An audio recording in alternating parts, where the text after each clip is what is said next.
Welcome to Conversations in Calypso. I am Michelle Henry. Today we'll be featuring two-time Calypso monarch, Mr. Morel Peters, King Luta.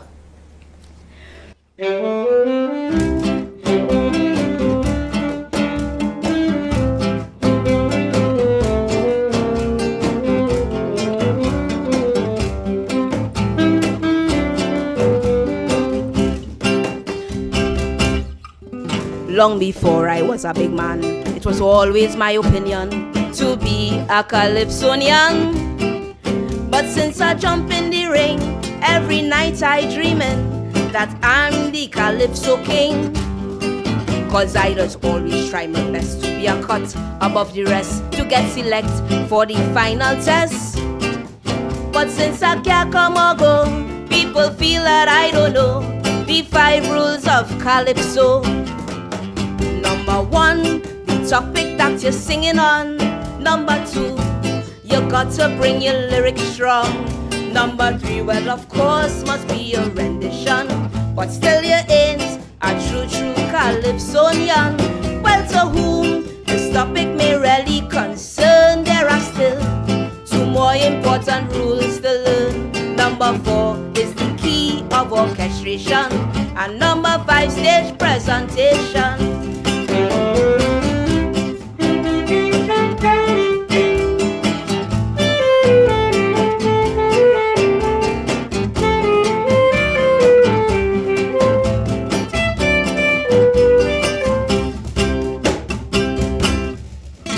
You don't need an education of a famous politician to be a Calypsonian.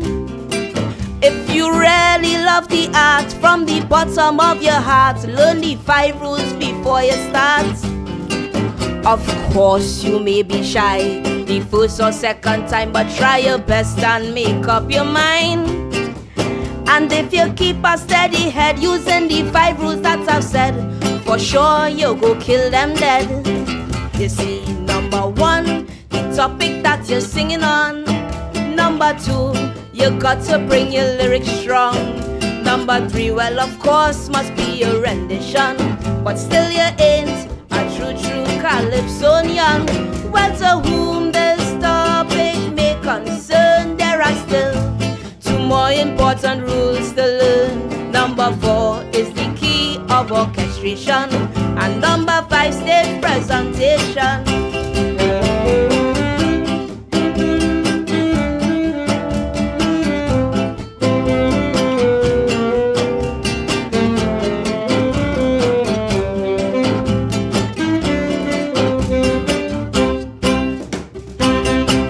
Are you ready to start that general construction project? Then give us a call at Sessi Contracting Services Limited. We provide joinery, plumbing, tiling, masonry services, and more. We also provide a wide range of landscape decor. For a free quotation or more information, give us a call at 360-5037.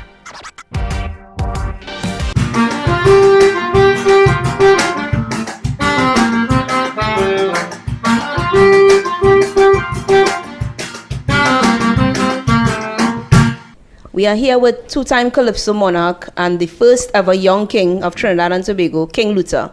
Welcome. Thank you very much. So today I would like you to give us a little insight into Mr. Morel Peters and Luta, the Calypsonian.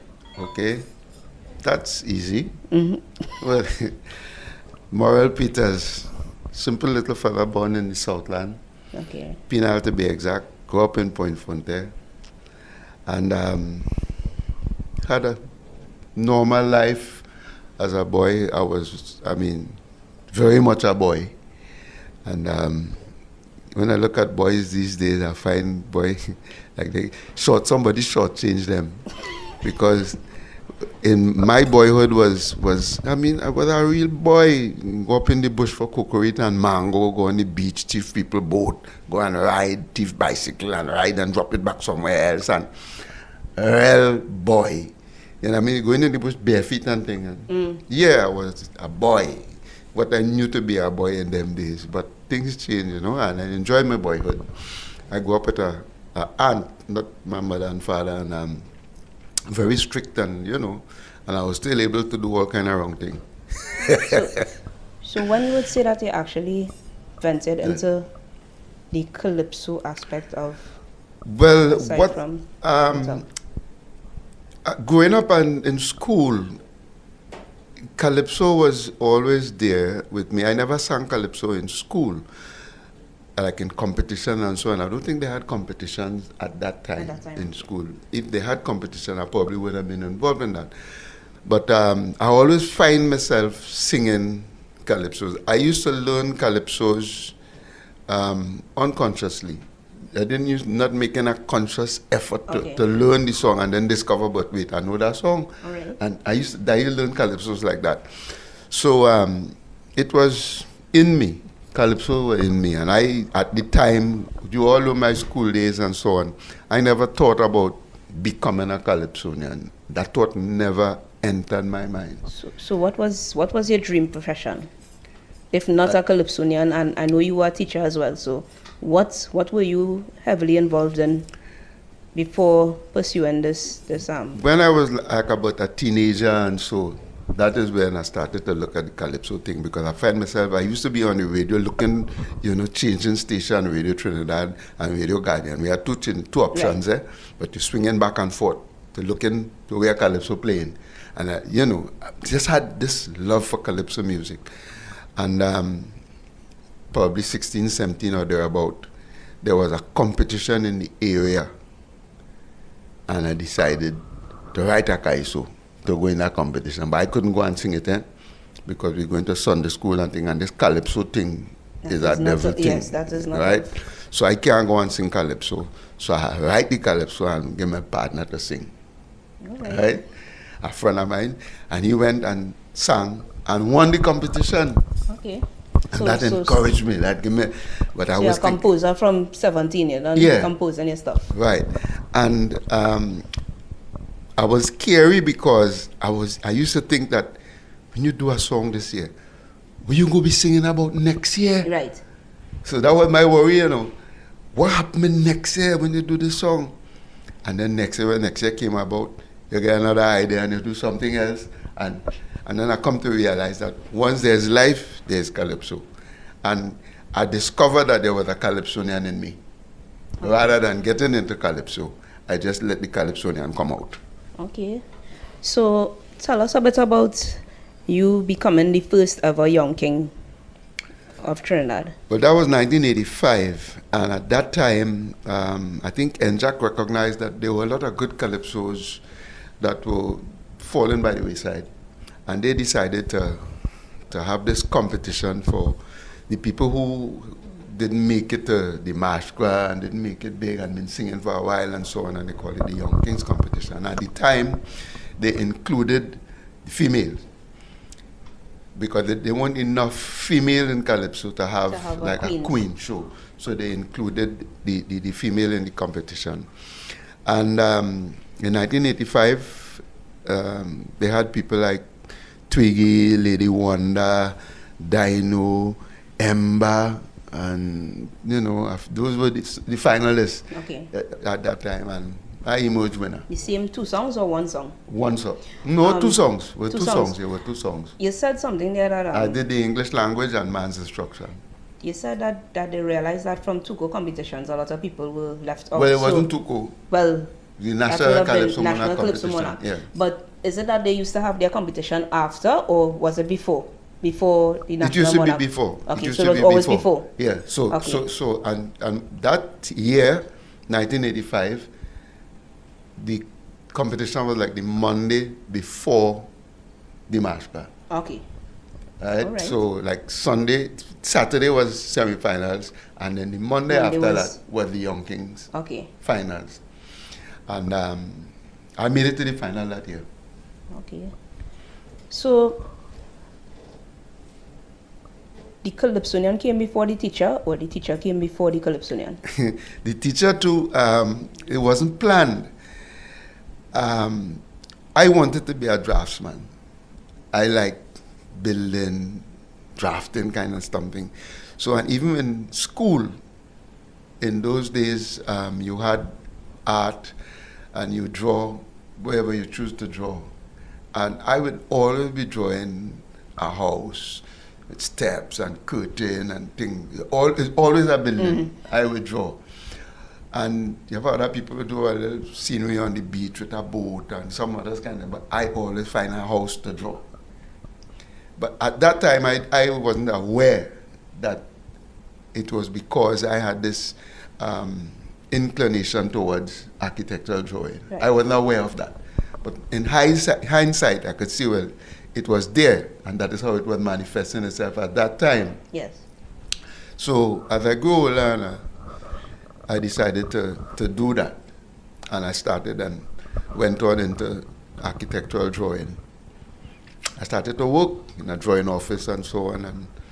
And then I found myself having questions that I can't find answers for to the drawing. Because some of the details in the drawing, like especially the footing and the foundation work, I wondered how these men getting to do this thing underground. Because that was below ground level, and that was bothering me, boy. So I decided, listen, I want to go out there. I want to find out how they do that. I want to see. And I left the drawing office and went out on the field.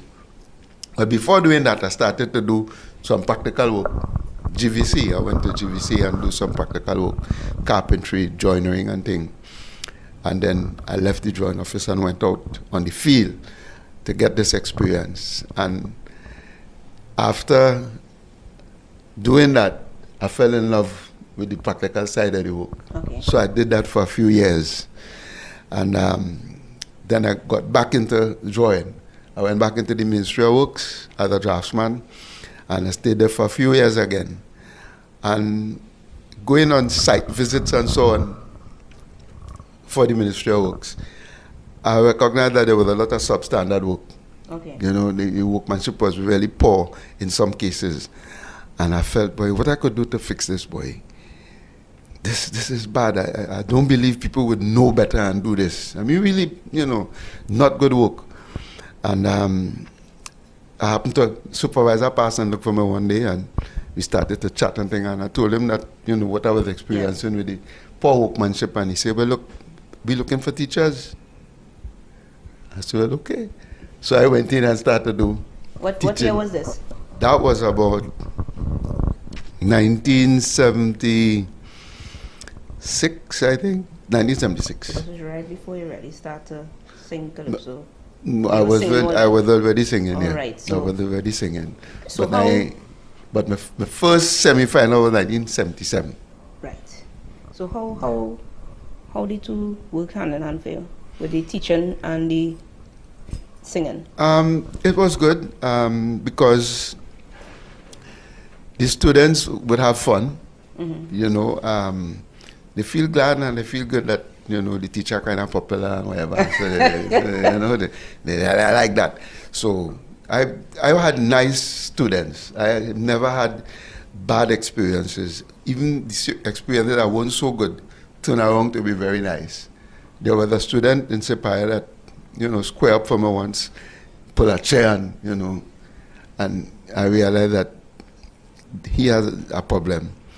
So I started to talk to him and, you know, show him where he was really badly off it. Couldn't read, he couldn't give him to write, he filled up the whole page with 2 letters and things. He was terrible. And I started to talk to him. I said, boy, there's good in you. You just have to discover it. Everybody have something. You have something. You know, don't give up. And he realized, but wait, this fella, different boy. Because people used to put him down and things because he really was badly off. And one day his mother came and asked me, well, what happened, man? I said, well, we going along, nothing. He said, something went on because he asked me to come and meet you. Mm. And that is a complete reversal of the normal. When they send letter and thing, he wouldn't get home for the mother to come. And he tell the mother she must come to see me and thing, and she came. And I just explained to her, we started to chat and what. And he used to stay break time. That's after pulling chair and thing and ready to knock me down, you know. Mm. He started staying break time to chat with me and move and thing, and I get him into doing wood carving and thing. I send him into the art class and we move and, you know, It was a nice experience. Okay, so we'll take a break. We'll stick up in here now and take a break and come back Overtalk. shortly.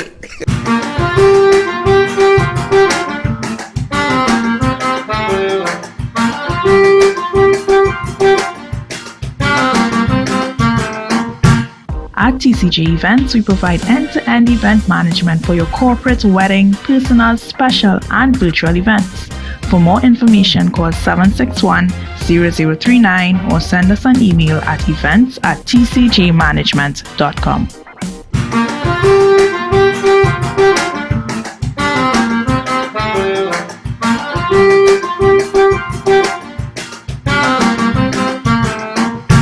I borrow a suit from a good partner, and I regret it some hours after. I borrow a suit from a good partner, and I regret it some hours after. I wanted to go to a funeral, that's why I borrowed the suit from the criminal. He was inside of the church, he bawled out my name, and behind the door, yes, he make me shame. Dirty it up, man, you go on more, walk in the mud, where you waiting for? Altars, but I'm telling you plain, I wouldn't lend you nothing in my life again.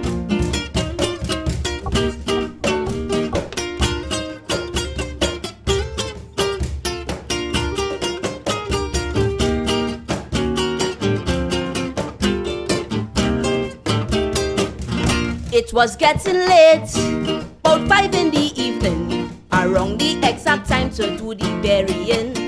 The rain started to fall, but look what disaster. And I had to tote this coffin upon my shoulder. Through the cemetery, ground was slippery. Man make one skid, fall and bruise my knee. Mud on the man pants and fuss a feeling shame. And the man behind me with an X-ray frame. Dirty it up, man, you go on more, walk in the mud, where you waiting for? Altars, but I'm telling you plain, I wouldn't lend you nothing in my life again.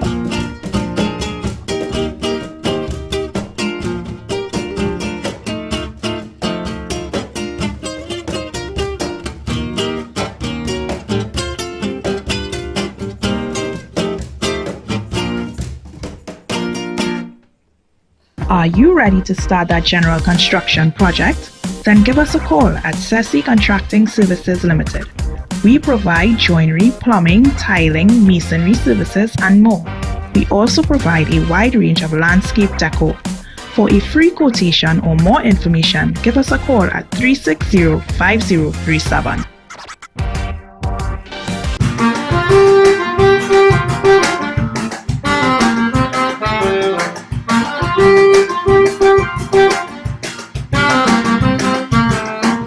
So, Michelle, tell me, the suit you borrowed there, you still have it or you give us the money? It's not I borrowed the suit. It's one of my friends borrowed the suit, but I borrowed the song to sing about the suit. Right? I thought you borrowed this.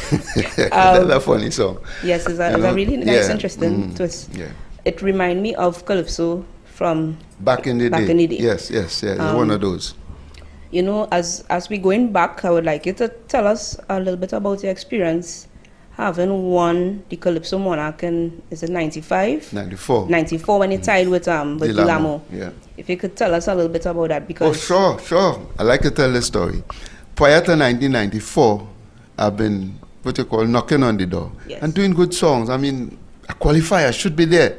And again left out, and I keep saying, one of these days they're going to make a mistake and select me. Yeah? And that day was 1994. I did Good Driving, and what's the next song, boy? Good Driving and Licensed Firearm. Yes. Yeah. And again, they attempted to leave me out. Prior to 1994, they were choosing 10 finalists to go. And in 1994, they chose 9. Because you was number 10. I was number 10. Causing problems all the time. Yeah, so that was strange. So the question that was asked. At that time, Tuco was just an organization of Calypso, but they were not in control of the competition and so on. So I went to Tuco. I think Gypsy were the president at the time. I said, look, man, last year they chose 10. 10, right. The year before that, they chose 10. The year before that, why they choose 9 now? Well, they have an agreement. Any discussion went on with that? Say, no, we have no. I said, why they choose 9 and not 10? So we went to NCC and query, well, how you move from 10 to 9? And they said, all right, Luta inside. So that's how I made it to the finals. Okay. And then the thing about it is, not good enough to be in the final and good enough to win, boy. That's it. Tie for first. I mean, I remember that year. And all I remember is you coming off and they singing, the driver driving good, the country moving smooth. I know I fall asleep after that, and by the time I wake up in the morning, I hear it had a tie. How did that tie work out between you and the Lamo? Well, it was good because we had to go back to the NCC to negotiate. Right. Because we both won the first prize. Right. So if whatever item is the first prize, is for the first prize, when you tie, the people in the tie get that item. Yes. When you go to the Olympics and you tie for first, you get a gold medal. Right. Yeah? 2 gold medals for the 2 people who tie. So we used that argument. Right. I mean, we had to negotiate. It didn't happen just like that. Yeah, it took a little time. Yeah, it took a little time, and we stood our ground because we were hungry. And we were sticking around and saying, well, we will settle. They said they can't take the money and things. They said, no, you have to give us 2 cars. And the Lamo and I held out to that, and we got it the next year. You know? Yes. Yeah, we took a whole year before, but eventually we leave the car in the showroom. Mm-hmm. Every time you pass on which one seat, the car there. Calypso number 1. It's there. And we wouldn't say anything. We waiting. And at the end of the year, whether 1994, so in 1995, before Carnival 1995, they presented the car here. And then you came back and you won in 2006. 2006, yes. And how was... But the 2006 was, to me, a better victory in that in 1994, the battle to get in and so on, right? In 2006, there was another battle because in 2005, there was this independent competition, and I did Kaiso and checked the foundation. Right. Right? And I thought that I had done good enough to win. And a lot of people shared that opinion. But I didn't win. I came second. I said, okay. But I think I was good enough to win. So in 2006, I kept the 2 songs, same 2 songs. Sang the same 2 songs? Yeah, but I just did a little renovation. I added a verse to each. Yes. And I went with the same 2 songs. I win everything. Best social commentary, best political commentary, unattached Calypso Monarch and Calypso Monarch. Yeah, everything. Yeah, same 2 songs. So it's always have a battle, but there's a victory at the end. You're somebody for the longest while I've been watching you and watching some of your compositions that you would write, your performances. You seem like you say a lot, but you don't say a lot until it's time to sing. And I want some insight into how you view Calypso now, how you view the generations, the generational gap that we have from the juniors to the seniors, how you view the comportment of Calypsonians now as the days gone by. Yeah, well, the whole thing changed, you know. When I started, the aim was to be impressive in the tent. You want to, because the tent was the big thing. Yes. You don't want to fall flat in the tent. You want to mash up the tent. That was the aim of the Calypsonian, the average Calypsonian coming out to have a song for the tent. That is for people to respond and make noise and you mash up people. That's what you're looking at. when you're coming with a song. So when you're writing with that in mind. So you used to have hook lines. Yes. And so on, punches and things in the song. You want that because you're aiming at the people. But today, that is no longer so. The aim now is for the judges to take it to the savannah. And whatever the judges like, you tend to want to write that to get picked to go in the savannah. So Kaiso suffer.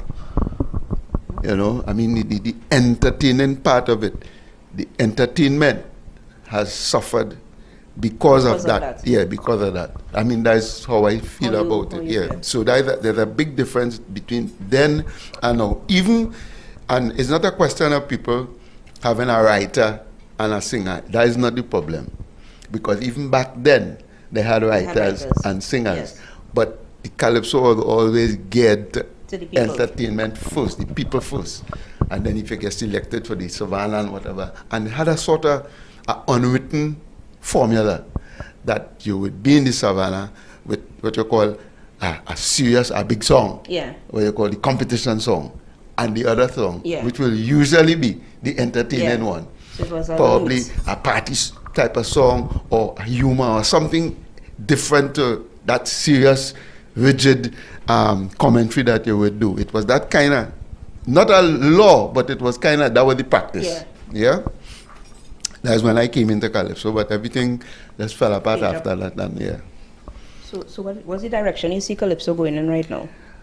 I don't know, you know. It seemed to be down because the people who do the songs that I feel that are, you know, up there, they usually don't get anything. Yeah. I like the Calypso Monarch this year. Yeah, but that was like a breath of fresh air. Yes. Good. That was sweet. Nice, man. Very, very nice. Nice. I would like to see more of that. If that is where we're going, we'll be cool. Do you think as I would say as an older part in the art form, that the younger ones are easily accessible to talk to about these same kind of issues that you think could be plaguing the art form? Yeah, that was the next thing. When I started, when we come in the tent, we come in to watch Bomber and Cypher and Spa. You stay in and to see them. To see, yes. The youths know. They come in the tent, they cut the gig and they're gone. A big difference. You know much Terra, you know much I line me and Terra used to line, telling me all kind of thing. Pretender. They're teaching you, they're telling you things, you have the spade, they're talking to you because you're staying around. Yeah. You tell them no, they cut the gig and they're gone. A different era, is a different thing. So before we end off, tell me one thing that you would like to see change in the culture and in Calypso. Calypso, I believe that there will always be Calypso, and changes would come. You will always have changes, is, inevitable. You would always have changes. I would like to see the Calypsonians stay true to the art form. You must be a student of Calypso. You can't be involved in Calypso and then you know what Duke sing, you hear nothing from Chogos, you know nothing then. Yeah. No, you have to be a student of Calypso. That's why I like people like Mr. Shaq and Bayan and them. Yes. Because they into Calypso. And that is where I feel the young Calypsonians must be. Go and listen to the older guys, listen to Calypso, have a good understanding of what the Calypso was all about and where you are now with it. I don't expect you to do the same things in the same way as the older guys did. Like I said, change must come, but you must have that knowledge.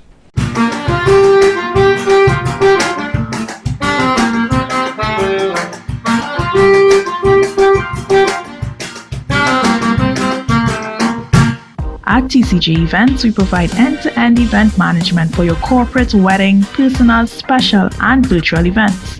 For more information, call 761-0039 or send us an email at events@tcjmanagement.com.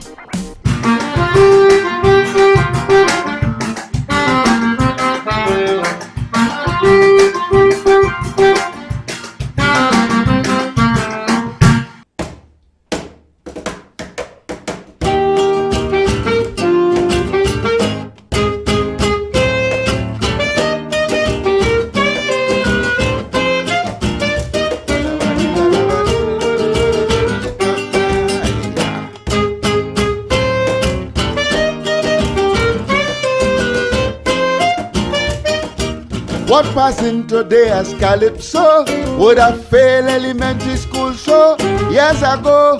In Trinidad and Tobago, the standards too low. In those days, a good composition must have had a strong introduction, imagination, melody, lyrics, and rendition. Now all that gone. You get in second and third grade, and they calling that freaking trade.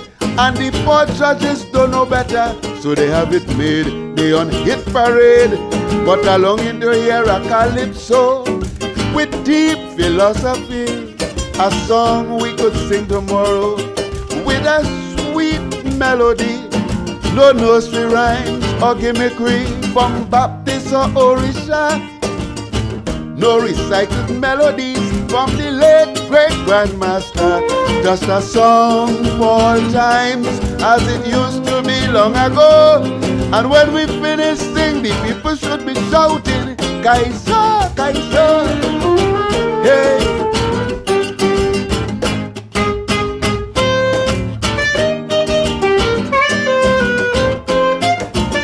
There is nothing like the classics from Mighty Sparrow, Melody, Duke, Shorty, and Maestro, composer Shadow, Blakey, Bomber, Valentino, Stalin, and Christo. And up to now I could still remember songs from Beginner and Briner, the Growling Tiger, Sniper, Lion, and Kitchener, and even Douglas. But nowadays man singing for king, and sometimes they end up winning, and the next day you can't remember a line they sing. What a thing, Lord, along in the year a Calypso with deep philosophy, a song we could sing tomorrow with a sweet melody. No nursery rhymes or gimmickry from Baptist or Orisha. No recycled melodies from the late great grandmaster. Just a song for all times as it used to be long ago. And when we finish sing, the people should be shouting, Kaisa, Kaisa.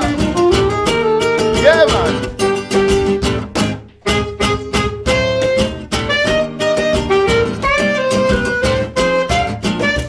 Nowadays when you're singing about politics, one set of people alone must get licks to be in the mix. Jam them hard and your business fix. This are no kicks. If you're stating things objectively, you are branded as an enemy. Eventually, you could end up in the cemetery or you're gone crazy. No more calypsos like Progress or P&M Take a Rest or the boxer chicken chest under the nylon dress. Oh yes. So along in the year a Calypso with deep philosophy, a song we could sing tomorrow with a sweet, sweet melody. No nursery rhymes or gimmickry from Baptist or Orisha. No recycled melodies from the late great grandmaster. Just a song for all times as it used to be long ago. And when we finish sing, the people should be shouting, Kaisa, Kaisa, yeah.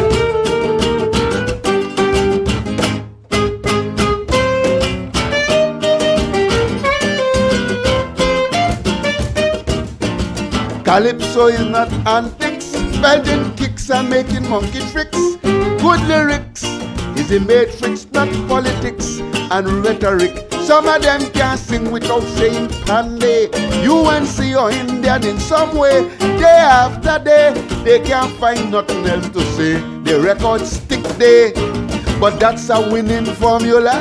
So they're doing it over and over. They're going too far. I think they crossed the border and out of order. So along in the year a Calypso with an original melody, a song uplifting Trinbago, promoting love and harmony. No nursery rhymes and gimmickry from Baptist or Orisha.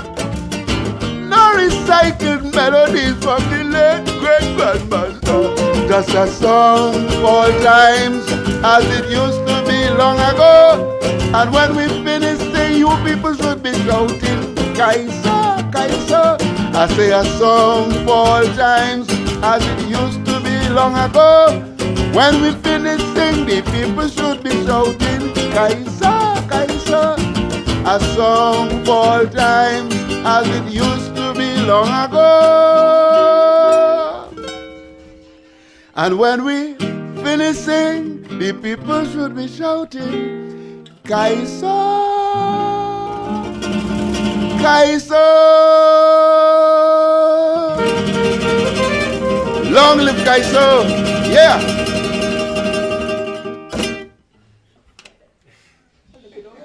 Are you ready to start that general construction project? Then give us a call at Ceci Contracting Services Limited.